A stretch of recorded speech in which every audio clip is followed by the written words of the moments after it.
இருடா பண்றேன் பேசுறேன்டா அமைதியாடுறா. சரி டேய் 10.5 10 ஏதா 10.5 கேட்குற 5 கேளுடா 10.5 கேட்டு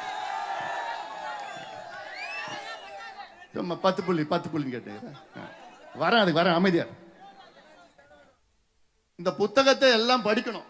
படிக்கிறீங்களா? ஆன்லைன்ல இருக்குது, எல்லாமே இருக்குது. நான் இன்னும் கொஞ்சம் கொடுக்க போறேன் எல்லாத்தையும். படிச்சு நீங்க கேள்வி கேட்கணும். ஒவ்வொரு திமுக காரங்க யாராவது உங்க ஊர்லயோ உங்க தெருவுலயோ உங்க கிராமத்திலயோ உங்க நகரத்துல யாரா வந்தாங்கன்னா இந்த புத்தகத்தை காமியோ யாரையா ஏமாத்துற?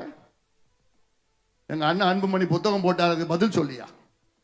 இனி நீ ஏமாத்தி ஓட்டு கேட்க வராத, இங்க வராதையா, போ கிளம்பு கிளம்பு சொல்லுவீங்களா?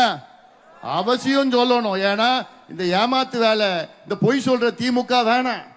இந்த புத்தகத்தில் 505 வாக்குறுதிகளில் அவர்கள் வெறும் 66 வாக்குறுதிகளை மட்டும்தான் நிறைவேற்றியிருக்கின்றார்கள். இது எத்தனை பர்சன்ட் தெரியுமா? வெறும் 13%, 12.94%, 13 வச்சுக்கீங்களா? ஆக திமுக கொடுத்த வாக்குறுதிகளில் வெறும் 13 விழுக்காடு வாக்குறுதிகளை மட்டும்தான் நிறைவேற்றியிருக்கின்றார்கள். இப்போ ஒரு தேர்வு எழுதுனீங்கன்னா எவ்வளவு பாஸ் மார்க்? 35 பாஸ் மார்க், குறைஞ்சது 35. திமுக எவ்வளவு வாங்கியிருக்கிறாங்க? எத்தனை மார்க் வாங்கியிருக்கிறாங்க? 13. எவ்வளவு மார்க்? 13 மார்க் தான் வாங்கியிருக்கிறாங்க திமுக.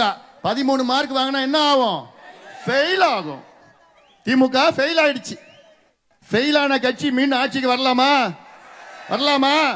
வரக்கூடாதியா, வரக்கூடாது, வர விடக்கூடாது. நீங்க மீண்டும் இந்த பொய் மூட்டை எடுத்துட்டு வருவாங்க.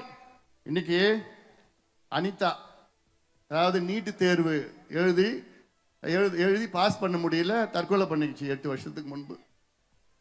அந்த நீட்டு தேர்வு இல்லைன்னா இந்நேரம் அனிதா ஒரு டாக்டர் ஆயிருந்து இன்னைக்கு வெற்றிகரமா இன்னைக்கு டாக்டர் பிராக்டிஸ் வந்துருக்கும். ஆனால் தற்கொலை பண்ணிக்கிச்சு.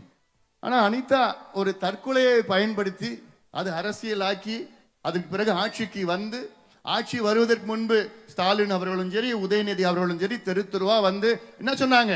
நாங்கள் ஆட்சிக்கு வந்தவுடன் ஒரே வாரத்தில் நீட்டை ஒழிப்போம். ஒழிச்சானுங்களா?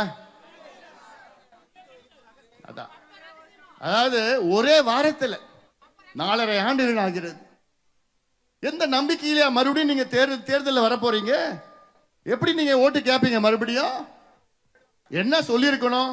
நாங்கள் ஆட்சிக்கு வந்தால் நீட்டு தேர்வு ஒழிப்பதற்கு நாங்கள் முயற்சி செய்வோம்னு சொல்லியிருக்கணும்.